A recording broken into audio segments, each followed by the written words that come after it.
Alors, au niveau du réglage des rétroviseurs intérieurs, les rétroviseurs intérieurs, il y a deux parties, enfin extérieurs, pardon, il y a deux parties, la partie haute, la partie basse. Bon, la partie haute, ça se règle, enfin voilà, même principe que sur une voiture. La partie basse, en fait, ce qui est important, c'est qu'elle permette, quand on est assis au niveau du, enfin en tant que conducteur, donc vraiment voilà, avec le regard tableau de bord, rétroviseur, et ben c'est de pouvoir voir la roue arrière.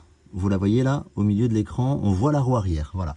Et même chose pour le rétroviseur de droite. Alors là, on le voit pas très bien, mais si je me rapproche, dans le rétroviseur de droite, alors j'ai pas le bon angle parce que là je suis trop près, mais c'est la roue arrière qu'on doit voir. C'est un tout petit peu plus difficile à percevoir, mais en gros, vous allez voir, ça prend pas beaucoup de temps. Mais voilà, ce qui est important, c'est ça, c'est de voir la roue arrière, on la voit là, pour permettre lors des manœuvres de voir si justement la roue risque de toucher le bord ou pas. Et comment ça se règle? Eh bien, tout simplement avec ce petit bouton ici. Donc extrêmement simple, hein. Le bouton, on déplace le point blanc sur le rétro qu'on veut régler. Là, c'est le rétro gauche de haut, le rétro gauche de bas.